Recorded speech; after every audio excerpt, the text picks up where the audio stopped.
Hello and welcome to this general election debate for Congressional District 6. This debate is sponsored by Clean Elections, the state's nonpartisan voter education agency.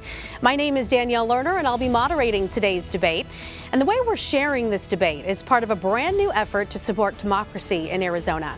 Thanks to a partnership with the Clean Elections Commission, the Arizona Media Association, and Bitfire Studios, we are working to make sure these 2024 debates are the most accessible in Arizona history. That means this debate will air on a long list of local TV stations, radio stations, and digital platforms, including support from local newspapers. Now, we have tried to keep the rules pretty simple here. Each candidate will have 2 minutes to make an opening statement and then 1 minute for a closing statement. Candidates have drawn straws to determine the order. Now, throughout the debate, I will pose questions to each candidate, allow them to answer, and then make sure the other candidate has a chance to respond. Whenever a question is directed to a specific candidate, only that candidate's microphone will be open. At all other times, every microphone will be open. Thank you to the voters across Arizona who have submitted questions for this debate. No candidate has been given advanced access to any of these questions. And so with that, let's introduce our candidates for this debate. Republican incumbent Juan Ciscomani and Democratic challenger Kirsten Engel. Mr. Ciscomani, you have the first opening statement. You have 2 minutes. Well, thank you, Danielle. Thank you so much. Thanks to the Clean Elections for hosting this debate as well. Thank you for all the people at home. And I know that this is also being transmitted in Spanish. Quiero saludar a la gente en casa. Muchas gracias por estar aquí y por su atención a la nación y el futuro que tenemos también. I'm proud to serve the district where I grew up. The district also where my wife and I, Laura, are raising our 6 kids. And you may know my story, but I'm an immigrant. I'm a proud immigrant. Immigrated to the United States when I was 11 years old. Became a U.S. citizen in 2006. Then I was elected to Congress 16 years later in 2022. Nowhere else in the world would I have this opportunity. So I believe in the American dream. I am committed to defending that American dream, but it saddens me that that American dream seems out of reach to so many people now. Listen, Washington is broken. It's completely disconnected from the reality that you and I live in our homes today. I know that because of all the people that I talk to back at home, from community leaders all the way to the parents of the kids that I coach as well. That's a reality that we're living right now. Now, politicians are trying to tell us that things are okay. How come, though, prices are still too high? How come the border is still in chaos? How come our veterans are still struggling with mental health issues and also homelessness? The reason is that the extremes have, frankly, taken over. Partisanship has taken over, but I don't subscribe to that. My approach has always been to bring results and to work with both sides. That's why I was ranked the most bipartisan member of Congress from Arizona. That's also why, as an appropriator, I've been able to secure resources to come back home so that we can fund police, fire, hospitals, so that we can invest in roads and water infrastructure. These are the things that matter. So today I look forward to debating and being able to contrast and compare what I stand for and what my opponent stands for. Right. Kirsten Engel believes in increasing taxes, Thank you, Mr. Ciscomani. defunding the police, and then not accepting the border crisis. So we'll see those differences here tonight. That was your 2-minute opening statement. Thank you, Ms. Engel. You have 2 minutes. Thank you, and good evening. Tonight, Representative Ciscomani and I stand as opponents on this debate stage. But I'd like to acknowledge that last night, I was proud to stand with you as a fellow Tucsonan as we commemorated the tragedy of October 7th, 1 year ago today. And I want to thank Clean Elections for delaying this debate so that we could attend that event. Now let's get to that debate. I'm Kirsten Engel, and I'm honored to be running to represent Southern Arizona in Congress. It was truly a dream come true to move to Arizona 20 years ago with our then infant daughter to teach at the University of Arizona. Go Cats! And I'm proud to call Arizona my home. I first ran for office as a mom, fighting for funding for our schools. Elected 3 times to our Arizona legislature, I fought for the freedom of women to make their own reproductive health care decisions, to fight to lower prices, to secure our water future, and to work as a bipartisan basis for a thriving economy. Now I'm running for Congress. I think Representative Ciscomani and I agree that Congress has been run by extremists. It has been the most dysfunctional Congress in modern history. Congress has not been able to pass a budget, much less pave our roads or protect our troops. Where we disagree is, I believe, Mr. Ciscomani is part of that dysfunction. He has sided with the extremists over and over again to raise costs, to restrict abortion access, and even to reject a bipartisan border deal to secure the border. I have a 19-year-old daughter and an 88-year-old father. I'm running to restore her freedoms and to protect Social Security and Medicare for him. Not just for them, but for all Arizonans. All right, Thank you for tuning in. Ms. Engel, thank you. That was 2 minutes. We have a lot of issues to get to in this next hour, but since we have you both here, I'd like to start with current events. And given what's happening right now in Israel and Lebanon, I'd like to quickly touch on foreign relations. Yesterday, of course, marked 1 year since Hamas's initial attack on Israel. And so what is the U.S.'s role in fostering peace within this region? Mr. Ciscomani, we'll start with you. It's a very important question, and thanks for starting with that, especially given the date that we have, the 1-year anniversary that just passed. I was in Israel in April, 6 months after the attacks of October 7th, and I got to visit the sites where this happened, especially in the southern part of Israel.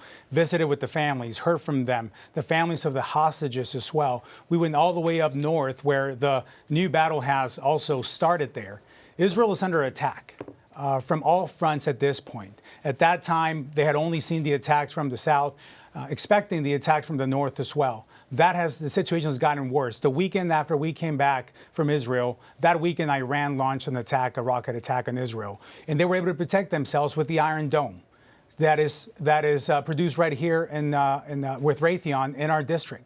So that alone shows the importance of the U.S. relationship with Israel and the partnership that we must continue to foster, invest in, and support between Israel and the United States. They're our greatest ally in the Middle East, the only democracy that we can count on in that region. So we need to be supportive of their efforts, and they have the right to defend themselves against all terrorism, all these Iran-funded terrorist groups from the north, from the west, and from the south that Israel is being threatened. They have the right to defend themselves, and it's our duty as their partners and friends to stand by them every step of the way. And I'm proud to have been part of that. I'm part of the Appropriations Committee where we fund the international efforts in the state and foreign operations, and we've been able to allocate more resources so that Israel has those tools to defend itself. Ms. Engel, your response to that same question.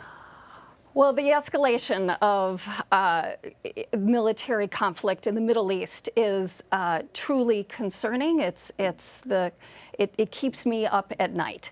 And this follows on from, the latest that we're seeing follows on from that terrible attack on October 7th. And the loss of life was absolutely horrible. Israel absolutely has a right to defend itself, and how it does so matters. We have also seen tremendous loss of life of the Palestinians, and that has also been very hard to witness. Our role has to be to bring a negotiated ceasefire that will bring the hostages home. There are still many hostages in Gaza. Many of them are Americans. We have to make sure that there are clear objectives for the future here, and how are we going to bring this to peace. We need to make sure that we have a plan for self-determination for the Palestinians, and that we return to a two-state solution. Israel is one of our greatest allies. We have to continue to support Israel, and I support that. Supporting Israel is also supporting peace in the Middle East, and that will happen when we are able to come to a two-state solution. Okay, sticking with the issue of security, but bringing it just a little closer to home with what's happening at the U.S.-Mexico border currently. The 2024 voters agenda shows that 89% of voters who were surveyed feel that immigration reform is important to our economy, that we need to prioritize creating a functioning border for commerce and immigration. Also, 82% see it as a humanitarian and refugee crisis, and they want leaders to work together to find a bipartisan solution to this issue. So, Mr. Ciscomani, you have said that you would have been open to amending that bipartisan border bill had it made it to the House. You mentioned you took issue with the bill's threshold of Border Patrol migrant encounters, saying that it was too high. And Ms. Engel, you've been outspoken and critical of the Senate Republicans voting down that bipartisan border security bill. So with all of that said, moving forward, what are some actionable steps that you can take to help improve the border situation in a bipartisan way? Ms. Engel, we'll start with you on this one. Well, this is absolutely a top issue, and I have always said that we need to secure the border and that neither party has done a good job of this. You know, President Trump famously separated families at the border, put kids in cages. And President Biden, let's be real, he was late to see what a crisis it was becoming. We need to secure the border. We had the opportunity to do so. The bipartisan border security deal that was backed by the Border Patrol Union, that would have put more boots on the ground, would have put in fentanyl detection system at our ports of entry, would have hired thousands of more asylum officers and judges. It was a true bipartisan deal that would have pushed us way ahead in dealing with this problem at the border. But my opponent opposed it, rejected it out of hand, just days after President Trump made it very clear that he wanted to keep the border a crisis so that he could run on it for his presidential campaign. My concern, my beef with our current representative is that he is not committed to solutions on the border. He's committed to politics. And we are tired of that. We cannot afford more months of politicking on the border. We need solutions. That was a solution, and I think that that's a really good place for us to start, because we know we have to secure the border first, and then we need to fix our very broken immigration system. Mr. Ciscomani, your response. That was 2 minutes of no solutions. You asked for solutions going forward after this bill, and I didn't hear any. That's because there aren't any on that side. Now, when Kirsten Engel says that Joe Biden was late to this this issue, just a little while ago, when she was asked if there was a border crisis, an immigration crisis, she straight up said no. So I think she's right in line with what the Biden administration has done on this issue. Now, when you look at the border, you got to look at all the issues on the border. Immigration, which I have a personal journey with, the process, it's slow, it's bureaucratic, it's expensive, it takes way too long. 13 years it took my family to be able to achieve American citizenship. And then you've got trade and commerce. For Arizona, Mexico is our #1 trading partner. We heavily depend on that trade and commerce. And then, of course, you have the security issue. It's security in the sense of fentanyl, but also of the human trafficking, of the lives that are lost, of the kids that are trafficked, of the 85,000 plus children that have been lost by the federal government that are in this country that they cannot track down. That is a real crisis. How Kirsten Engel doesn't think it's a crisis, it's beyond me. So what do we need to do? We need to find solutions that work. This bipartisan border package had a broader bipartisan opposition to it, which is why it didn't pass a Democrat-controlled Senate. Even representatives like Raul Grijalva, my neighbor, your representative actually, the district that you live in, Kirsten, he came out against that bill, even with a statement before the one that I sent out. I stand by what I said of what were the issues. I wish we would have been able to work on it. But what do we need to do? We need to implement again, remain in Mexico. We need to make sure that we tackle this issue piece by piece, because this big idea of a huge border package is going to find problems. Now, we can't wait for that to work and not do anything. We have to work on that big package at the same time that we can continue to keep on getting rid of catch and release, ending the parole authority, increase the asylum credibility of fear, and remain in Mexico. And of course, we have to finish the gaps on the wall. There are specific things that we can and should do right now. And Ms. Engel, as far as responding to that, is there a better strategy than just a one-size-kind-of-fits-all border security bill that lumps all of that in there? Well, look, we have a very closely divided government. And this was a bipartisan deal, and it was actually a very conservative one. It was endorsed by the Border Patrol Union. It had been negotiated by one of the most conservative senators in the Senate, Langford.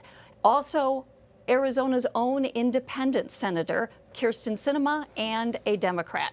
This was a bill that would have pushed us forward in a really significant way on an issue that we know has been very divisive. It's been very divisive nationally and here in Arizona. And we know when you talk about things like trade, that is so important. Mexico is our biggest trading partner. But when I talk to people here in our community, they all say that Southern Arizona is given a bad rap because of the border. You had a chance to embrace a bipartisan deal that would have made significant step forward, and you rejected it. And you rejected it because of President Trump telling you and your caucus to do so. And the deal then fell apart. We need to elect people that will embrace solutions and no longer this politics. We keep on electing people that go down to the border, take photo ops, but aren't willing to do the job in D.C. of actually solving the border crisis. So that's what I'll do. That's what I did in the Arizona legislature as I worked across the aisle on some of our biggest issues, from water to education to public safety, and I will do so on the issue of the border. Immigration is very personal to me. I went through this journey. I know the pits and the falls and where we need to be improving this. And for someone that was in the state legislature, actually, you've been an elected official longer than I have, 5 years in the legislature, and not much to show for. Kirsten, when you look at you voting against the border strike force, that was a clear example of where you stand on the border. Listen, when we talk about this bill or any other effort, we have to make sure that it has a wide bipartisan support. The fact that you can get a few people on each side of the aisle, a small number, to like something doesn't mean that it has broad bipartisan support. And you know, I'm going to say this now before we continue. You really need to temper the lies on this stage and where on the airwaves. Trump never called me. No one called me to tell me how to vote. I know how to do that by myself, and I know how to read bills. And what I read on that were several aspects of it that needed work. It wasn't ready to be passed. Now, I had no authority over that as a House member. All I could do was give my thoughts on it, and where as a legislator I saw that going, which is what I did. The Senate, controlled by the Democrats, was not able to pass that bill out of the Senate. So we actually never got a chance to work on it. That's the reality of that bill. The fact that you want to, exaggerate that and put more power even that I could ever seem to have to be able to kill a bill, that's almost humorous. But what we have to look is at our records here. Our records on actually standing by our law enforcement. You want to talk about the Border Patrol Council? They've endorsed me in this race. Law enforcement organizations have done the same. 9 of them. None have endorsed Kirsten Engel. Why? Because they know who stands by them. I believe in border security, but I also believe in an immigration reform. Being pro-border security doesn't mean that we're anti-immigrant. That's something that we need to get very straight here. I am an immigrant. I am proud of it. And I'm also pro-border security and pro-trade, given that I led the Arizona-Mexico Commission for 8 years under Governor Ducey to enhance that trade, and that was a big priority for me. One more question on this, and then we'll move on to some of our other issues. If elected, would you work to try to get that border security bill in a spot where it could pass, or is it time to look for a new strategy? Absolutely, I would work on that because we know that it had in it the components that we need. Look, one of the issues that we all know about at our southern border has been that there is a very large number of migrants that have come to claim asylum, and that has been a distraction for our Border Patrol agents, who we need to be securing the border, stopping the flow of fentanyl into the United States. Half of the fentanyl that comes into the United States comes across Arizona's border. We also have a problem with human smuggling. What that border deal would have done is put more boots on the ground. It would have hired thousands more asylum officers, 100 more immigration judges, and it would have made sure that we had the technology to scan every truck coming across the border that had fentanyl in it, not just as we have now, 1 in 20. So right now, we don't have those resources. We don't have those immigration judges. We don't have that scanning technology. We are back basically to ground zero, and yet those were the components that we need, and that is what I would work on. Not photo ops, not words, but actual actions. This is our elected representative, and I don't think he has much to show for himself in terms of the issue that he has been talking about for years. It's time for change. Now, you both mentioned the border and Mexico as incredibly important to Arizona's economy. So let's switch gears to the economy I, from add on that? Since she had a few 30 turns on this, and Yep. the last time she spoke were 2 minutes. So if I can 30-second have response. part of that. Yep. You know, this is the issue. I mean, most of the time that Kirsten Engel spoke about this was about that bill. That bill died because it couldn't garner enough support on the Senate side. We're running for House seats here, me for a re-election and her for an attempted election on this seat. We have to look at what the House can offer. I'll tell you what I've done. I passed a bipartisan bill on border security that dealt specifically with high-speed chases, because that's a big issue for Cochise County. Now, who voted for this? Every Republican voted for this, Danielle, and also 56 Democrats voted for this. That's 30 it went over to the seconds, so Senate, and it did not. Going to have to it move did on not to another pass there. issue. It did not even got seen there. Thank so you, we Mr. passed Ciscomani. bipartisan support. We can revisit that if we have time later. I just want to make sure I just that we want to get set to the record enough straight issues and make sure that we have enough time to in answer this the hour. questions. I understand. Thank you. Let's discuss the economy at this point. Another big issue in this district, and we want to make sure the voters hear your stances on that. A recent survey from the Pew Research Center actually put the economy as the top issue for voters in this election. 81% of registered voters putting that at the top. Inflation's back to its lowest level since February of 2021, but Arizonans are still feeling the pinch in some of those everyday costs, the grocery store, paying rent. They're making tough choices.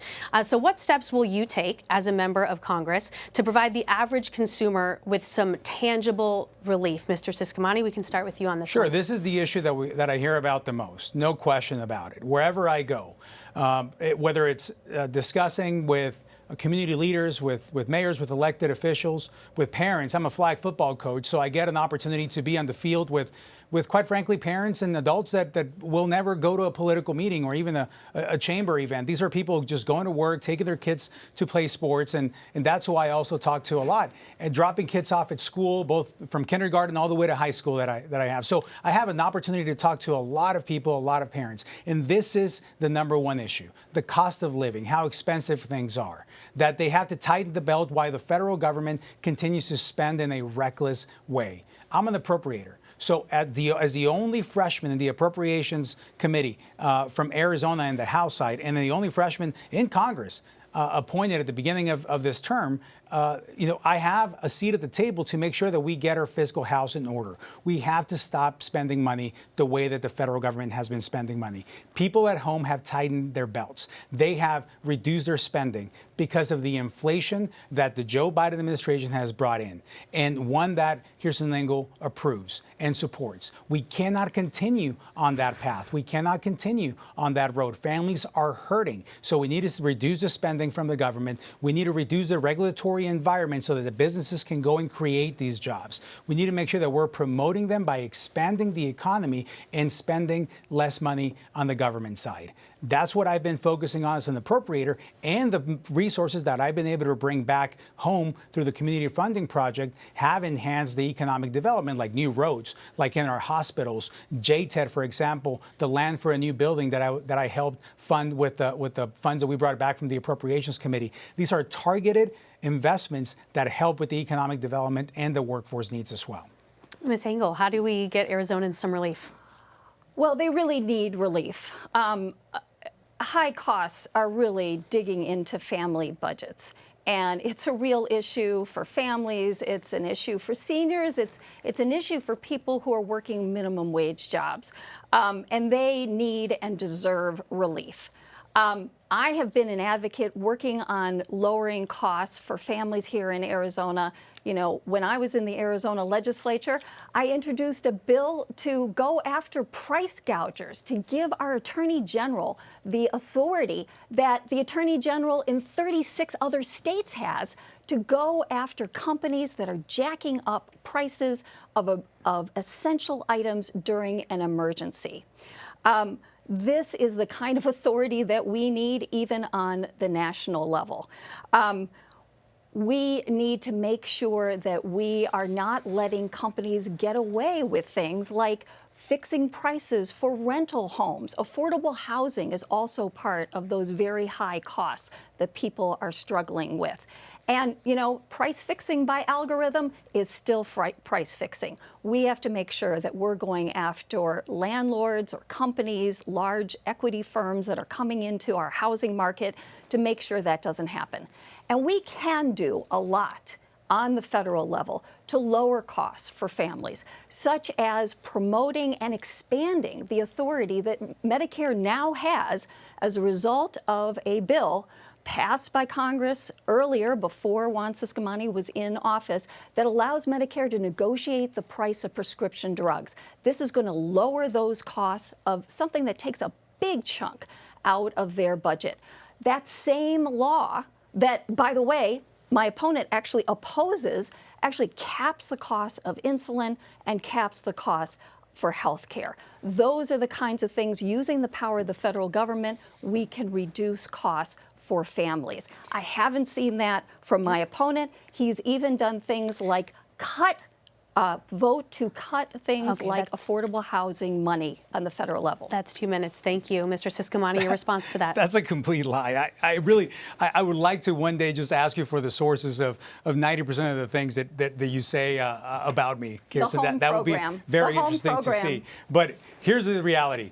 People are hurting at every level. We have young students graduating college, having to move back in with their parents. We have seniors on the fixed income not able to afford basic necessities. Just before coming here, I met with a group of seniors in Saddlebrook, where they're nervous about their pharmacy closing because rural pharmacies are closing. That is a big, big concern for them because of what's happening in the entire healthcare industry here. So when we talk about the economy, this is something that is hurting everyone. High taxes hurt everyone. High prices is a tax on practically everyone. And when the government overspends money, that's exactly what we're going to get. And when you want to raise taxes or actually involve more government into regulation on prices for anything that you're looking out there, that's exactly what's wrong with that approach of having more government instead of more of the private sector competition to make sure that draws prices down. So when it comes to government spending, then how do you feel those funds should be managed or spent? So, for example, we have clean energy tax credits that were part of the IRA that I wrote a letter along with 17 other Republicans that we said we should be protecting these clean energy tax cuts. These are things that we can do. Again, we have to lower the regulation on businesses. When businesses are having to hire full-time people, Danielle, to actually be able to put up with the bureaucracy that the federal government is putting them through, that's a full-time person that could be used to actually enhance their services and go and provide and actually grow the business as well. I just talked to a group of businesses where I had a roundtable, and they said, my top line number is great, money's coming in, but the bottom one is not because of the cost of doing business. Everything is just more expensive. It's taking longer. You talk about affordable housing. I met with a group of people that work on this, and with less government regulation, that would free up our builders to be able to actually invest in this and create that affordable housing that we very much need, especially in our district. We have to be able to put in policies that help those that are in the most need and give people the freedom to go and pursue their American dream in starting a business, getting a job, pursuing an education, whatever it may be. But right now, decisions are being made if they can afford that or not. I just talked to a pastor whose kid said, I can't buy a home unless my wife is making the exact same amount of money, which is a considerable amount of money, and they're having to move back in with them. These are the kind of stories that we keep hearing, and they're very common, unfortunately, and we have to step in and actually invest in what's going to grow the economy. But more government regulation and more government rules, that doesn't have a history of working at all. Ms. Engel, your thoughts on government spending and when it comes to regulations? Absolutely, absolutely. And unfortunately, my opponent has used his position on the Appropriations Committee to take votes that are actually bad, that are raising costs for working families and are actually cutting those very programs that you're now saying that you're supporting. You did vote to cut by 60% in July the top affordable housing program that is putting money into Tucson, that Tucson uses to distribute to affordable housing builders. We know that we need more affordable housing here in Arizona, and that families are really struggling with that. Your vote to cut by 60% one of the most effective programs, that is not what we need. Absolutely, I am together with you in terms of let's build our clean energy economy. It's very exciting. And as a result of that Inflation Reduction Act, there's a lot of private investment coming into Arizona. You know my background as an environmental attorney. I'm excited about this. But again, Representative Ciscomani, one of your first votes when you were elected was H.R. 1, which cut money for clean energy. So you're not consistent here in how you're using your position in Congress. It's not helping working families. It's actually cutting the programs that we need. We need to make sure that the middle class is not shouldering our tax burden. We know that we need the wealthy and the big corporations of this country to be paying their fair share, and they're not right now. We need to close those loopholes. We need to pass a child tax credit. That will really help our working families. We need to cut the taxes for the middle class and not support things like the Trump tax cuts, which is a handout to the wealthy. Thank you, Ms. Engel. Mr. Ciscomani, would Sure. you like to respond to that? Yeah, I mean, when you look at H.R. 1, the only thing that H.R. 1 cut were regulations and more government interference to allow the market to take off, to be able to produce more clean energy here domestically. That was the main purpose of H.R. 1, and that's what that supported. But then when you look at housing, for example, and you talk about education, one of the projects that I use my position in the Appropriations Committee to be able to support is teacher housing over in Casa Grande. Why? Because the school district there is having a very hard time attracting teachers. Matter of fact, if you go and talk to them, they'll tell you that a good number of the teachers that they've been able to fill the positions they need come from the Philippines. That goes back to the work visa issue that we need to be focusing on the border immigration side of things. We need worker visas in order to impact the economy and our workforce as well. But how do I use my position in the Appropriations Committee to, one, be able to have and enforce and apply fiscal responsibility, but also to bring the proper resources back to the district that belong here with these dollars to invest in housing, for example, for our teachers. So I've used my position wisely, and I've used it strategically to be able to benefit those in the most need, starting with our teachers as well. You mentioned resources there, so I want to transition into water. Of course, a crucial resource, particularly in this district, given its unique demographics. You've got urban growth and development. You've got farmers in places like Wilcox and some of the 5 counties that this district covers. Certainly a particular concern here. So how do you plan to balance water conservation efforts with the state's and really this district in particular, this district's economic and population growth? Mr. Ciscomani, we'll start with you. Well, when you look at water, that is the life stream of this state. And that has always been our most precious resource. And Arizona is very good at managing water. This is one of the issues that historically we've been able to work across party lines to be able to come around this issue, understanding that without this, we wouldn't be able to exist, certainly not the way we do. We wouldn't be able to build the 5th largest city in the nation in the middle of the desert where we're sitting in right now if we wouldn't know how to manage water. Now, one of the unique things about water is are the multiple interests around it. Specifically in our district, you have ag, you have farming, you have urban areas, you have mining, of course, you have rural Arizona, you have areas that are more populated like in Pima County. These all have different priorities and interest in our water resources. So we have to continue to make sure that we are efficient on it and add the complexity in Arizona that we have with the international boundary with Mexico as we share water rights with them as well, as does Texas. So these are all intricacies that Arizona has been able to manage very well. I am the co-chair of the bipartisan Colorado River Caucus with a member from Colorado, the Democrat leading that committee on their side, where we talk about these issues. Now, with the Colorado River negotiations coming up next year, we need to be make sure that we're at the table, and that's where I am on these conversations. I just introduced the bill with the largest water agreement in the history of the country between the Navajo Nation, the Hopis, and the San Juan tribes in order to come to an agreement, give them certainty in these rights, something that was approved and it was signed off by the Farm Bureau, by the ag community, by everyone involved in this, including the tribes. It was a perfect timing to be able to do this, and I've been happy to lead on this issue. This is the issue that we need to be focusing on right now. And Ms. Engel, what policies would you support, would you implement to better protect our groundwater and secure that long-term water supply?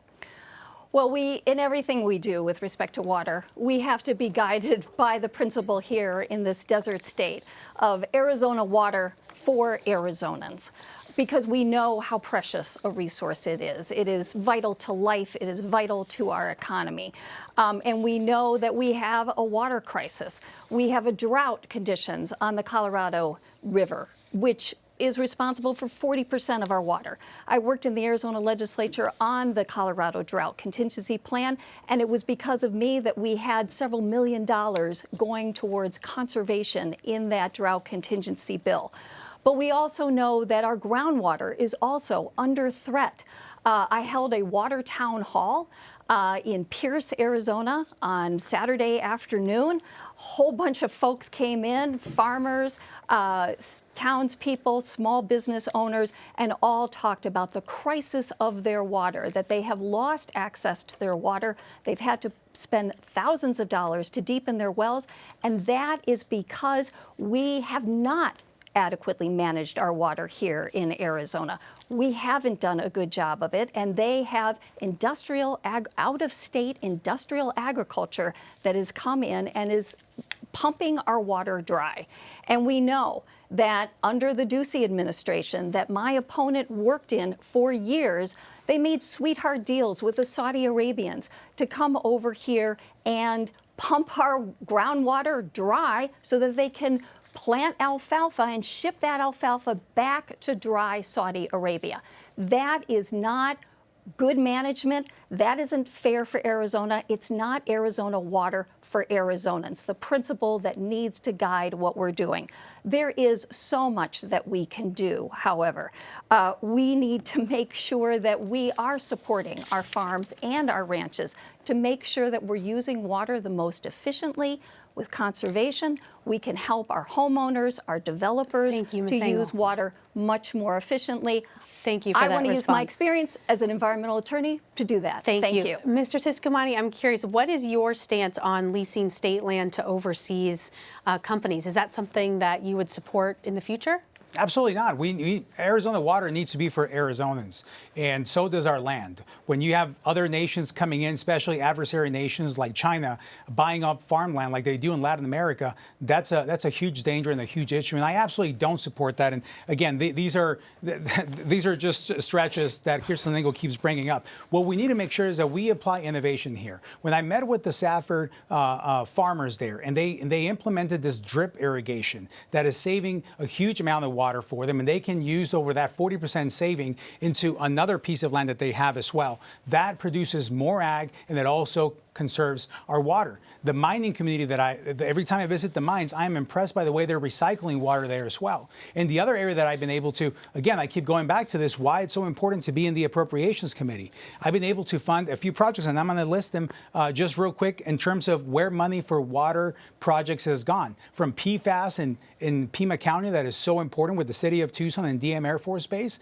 to irrigation systems as well. $1.2 million for Graham County, $1.75 for Tucson, $1.75 for Marana, and $2.25 for the Marana Airport as well. $990,000 for Tombstone on this year's budget that we're going to pass when we get back to Washington. These are the investments that I made in water, using my position again in the Appropriations Committee to make sure that water issues are being prioritized here in our district at every level. It's got to be at every level. That's why the Farm Bureau has endorsed me. They trust what I'm pushing for here. I just met with them again, the whole group, the national group actually, and they stressed the importance of this. They celebrated the water agreement that I mentioned earlier with the tribes, and they also, of course, are happy with the way we've been representing farming industry, also along as balancing it with all the interests as well around the district.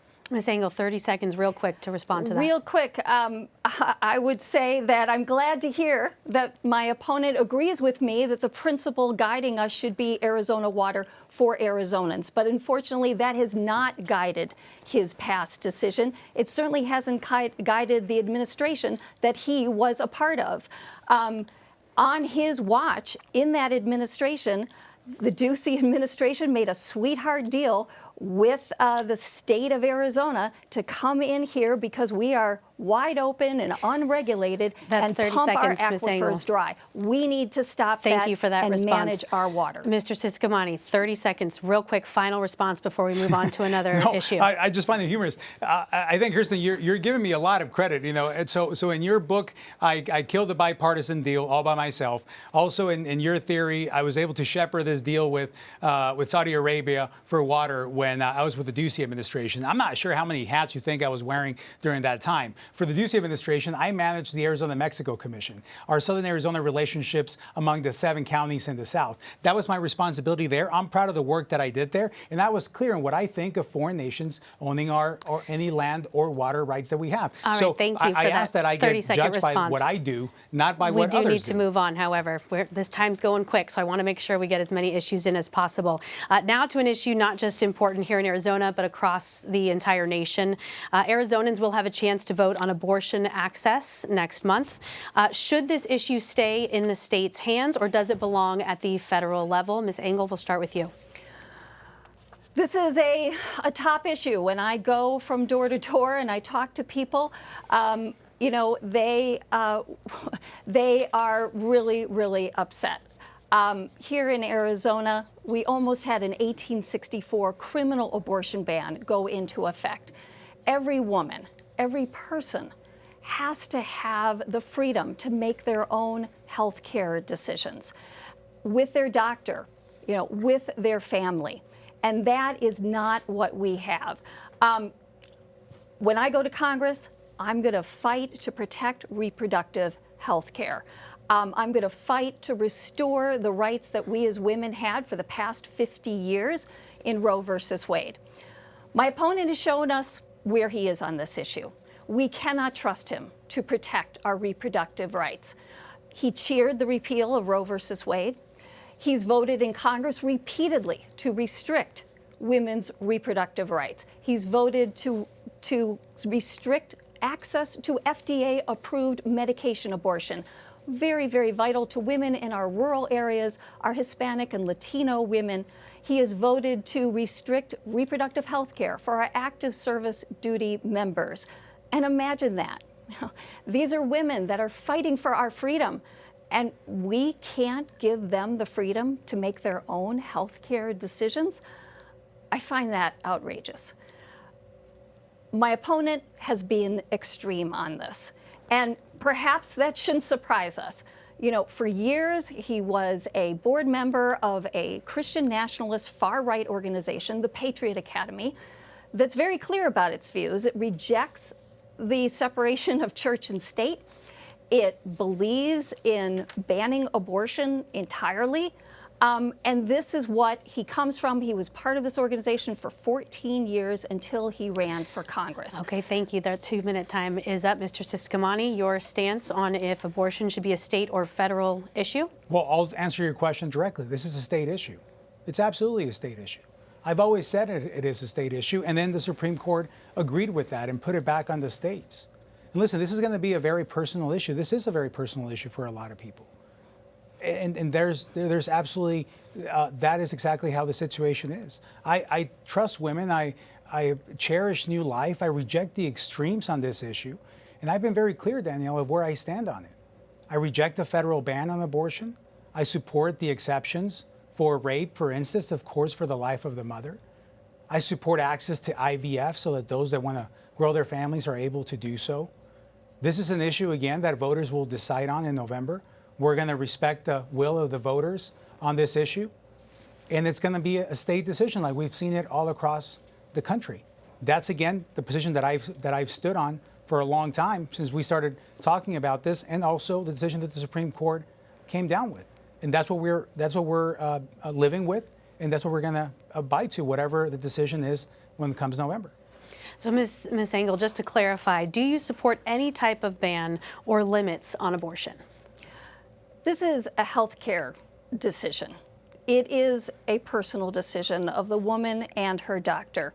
And unfortunately, what we've seen is there are complications from pregnancy. There's no timetable. Bad pregnancies can go bad at any point. Wanted pregnancies, and we have seen just devastating, horrible situations where women have lost their lives. 2 women in Georgia that we've been reading about, Nicole Thurman, Candy Miller. Georgia had more exceptions than the state of Arizona. It had an exception to protect the life of the mother, but it didn't save their lives. They did not get the life-saving care. They had complications. I'm a woman. I've had complications. I've had miscarriages. This is not something that we leave to politicians. Last time I checked, Juan, you're not a doctor. I don't trust you with my health care. I'm sorry, I don't trust you with my daughter's health care. We need to leave this to women and their doctors. It's too important. Women are dying as a result of this lack of health care. It's not something that we put in a lens of this week or that week. We leave this to the woman and her doctor. Mr. Ciscomani, 1 minute to respond to that before we move on. Still no answer on if there should be any limits on this. And that's part of the problem, because I've been very clear, and I just stated it here again, exactly what my position is on the issue. However, when Kirsten Engel talks about this, she uses these examples that are tragic stories that nobody likes to hear, including her own personal one that I obviously feel for, and we don't want to see anybody go through any of that. However, we need to be clear on this issue, and we need to stand exactly where we stand and define exactly where we stand on this. I was very also upfront about my criticism of the 1860, the decision that came down by the court in the 1864 law. I completely opposed it because they didn't include, obviously, the exceptions that we needed, and it was something that was bringing us back to 150 years ago, not where we are today, obviously. So I've been very upfront and open about this issue, and I've talked about this. Now, who can you not trust? Someone that is not clear on the answers on the questions that you're providing here today. Okay, like Kirsten Engel. One last chance to respond. Do you support any sort of term limit when it comes to abortion? That is the wrong lens. This is healthcare. There aren't timetables for the complications of pregnancy. We have to make sure that doctors are able to do what we ask doctors to do, which is to save lives. We know that these exceptions don't work. There are exceptions, even exceptions for the life of the mother, and that will not necessarily save the mother because doctors may not give them their care, as we've seen over and over again. Okay, our time is running short, so I want to make sure you both mentioned Social Security and Medicare throughout this conversation. So I want to make sure we touch on that. Those are often lifelines for seniors, especially important in this particular district. Should these programs be protected? And if so, how do you not only keep these programs afloat, but also strengthen them for the future? Mr. Ciscomani, if you'd like to start. Absolutely. We can't have cuts or changes on these programs. These programs need to be protected, and they need to be solvent also to protect it for our seniors. That's the priority that I have. That's what we need to do. When the government acts recklessly and it starts overspending money and changes on other priorities, that of course impacts the solvency, and it makes a lot of our seniors nervous, and also those that plan to retire one day, which is quite frankly everyone. So we need to make sure that we protect Medicare, that we protect Social Security for those that depend on that today, for all those that have paid their way into it, that they have what they receive and they have what they earned on this. These are their resources, and we cannot be fooling around with that and endangering this issue and making them nervous. When Kirsten Engel attacks on the old and tired talking point from the left that Republicans want to cut Social Security and want to cut Medicare, these are the kind of things that make our seniors very nervous because they don't want to see that. Now, have there been plans out there, even from my own side of the aisle, presented on this issue? There have been, and I've come out against them because I am not one that is going to just subscribe to whatever the party line says.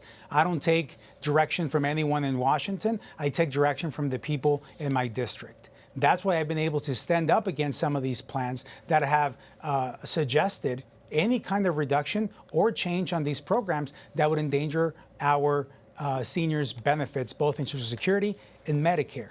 So again, I ask that I be judged on what I have put forward and the activities and actions that I've put forward on this. And let me say again, no cuts, no changes to this. We need to protect the programs and their solvency as well. Another point why the economy is so important, because if the government continues to spend the way they do, and the federal government, and we continue to tax and tax and tax, and my opponent proposes to do more government and more government, then that actually endangers this more than anything. Thank you, Mr. Ciscomani. Ms. Engel, your take on this.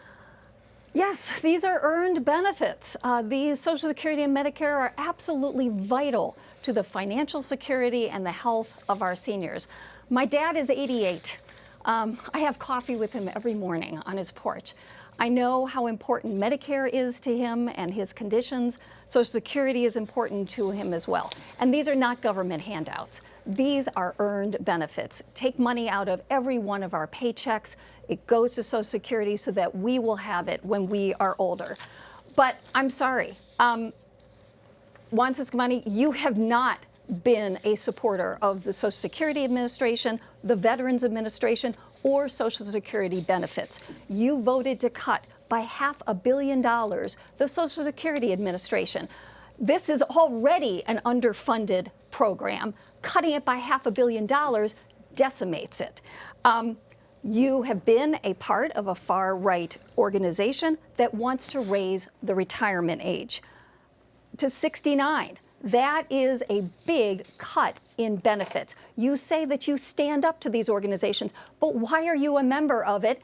And I'm sorry, you haven't convinced me that you are able to stand up to your party, because you rejected the bipartisan border security deal when Trump said, let's trash it because we have to keep the border a crisis. So that's the problem. You present yourself as a moderate, but you cave to the extremists in your party. The extremists are driving the dysfunction. They are scaring seniors because if they are in control, they will do these things. And I can't trust you to stop these cuts that are going to affect people like my dad. All right, Mr. Ciscomani, 1 minute to respond before we wrap up. Well, Kirsten, I'm not convincing you because I'm not trying to convince you. I'm trying to convince my constituents, those that actually live in the district. You don't live in the district, so you're not one of our constituents. But here's the reality. When we look at organizations and whatever plan they've put forward, and I've publicly come out against these plans, we're on record of doing that. So let me make it clear. I am not for raising the age limit. I am not for changing it. I am not for making any kind of cuts on this. And that's exactly what has put me at odds with some of these groups that we belong to as a Republican caucus. So we debate ideas and they put the plan out there, and sometimes I agree with it, sometimes I don't, sometimes I agree with part of it. And that's why I've been clear on it. The reality is that in Kirsten's world, you either have to be all in or all out. There's no wiggle room and there's nothing in the middle that would work. I present myself as someone that is bipartisan, but it's not just my opinion. I say again from my opening, I was ranked, not my opinion, but I was ranked the most bipartisan member in the Arizona delegation as a freshman, so I have a track record of working with both sides. Danielle, thank you. Hard to believe it's time for closing statements already. So each of you... Do I have time to do a quick rebuttal there? We don't have time. We're going to do closing statements. Okay. You each have 1 minute. And again, to keep us on time, please stick to that 1 minute. So Mr. Ciscomani, you can kick us off here. 1 minute. Sure. Well, I just want to say to everyone at home, thank you so much. It's been an honor to have this conversation with you today. It's been an honor to represent you this entire time in the 2 years that I've been in. I'm an outsider. I'm an outsider still in Congress, and I can tell you that politicians there don't understand what we're going through. I understand our community because I grew up here. I went to school here. I graduated. I'm raising my family here. I am from here. This community welcomed me when my family and I immigrated to the United States. So I just ask you this to support, I ask for your support in this election. I ask it because I want to continue to work for you. We have a vision that we cannot continue on this path. This path that has not been working for your family has not been working for my family. I can speak from experience. So I want to thank you again for the support that you gave us, the shot that you gave me at this job the last 2 years. And I ask for your vote to do this 2 more years to continue to represent your interest in Washington, because the Washington politicians don't understand that. And even the local politicians don't understand that either, like my opponent, Kirsten Engel. Thank so I you, humbly Mr. ask for your Ciscomani. support and vote. Ms. Engel, you have 1 minute for your closing statement. Yes, in less than 30 days, we will have an election. I think early ballots are going out tomorrow. Our framers were smart people. They said that you could elect a member to the House every 2 years. That means if you don't like your current representative, you don't think that they are doing the best job in representing your interests in Washington, D.C., you can vote them out. And you can vote in somebody who you believe will be a better representative of your interests. I hope tonight that I've shown you that I'm on your side, and I will be a better representative, an independent thinker, somebody who will fight for you in Washington, D.C. Mr. Ciscomani just said that he complimented me by saying that I'm really out for what I believe in, and that is true. I'm out for believing that you deserve your Social Security and your Medicare. I believe that Thank you, women Ms. Engel. We do have to wrap up our closing to make their own statements health care now. decisions. That is all the Thank time you. that we have for today's debate with candidates for Congressional District 6. On behalf of our partners at Clean Elections, the Arizona Media Association, Reister, and Bitfire Studios, thanks for joining us.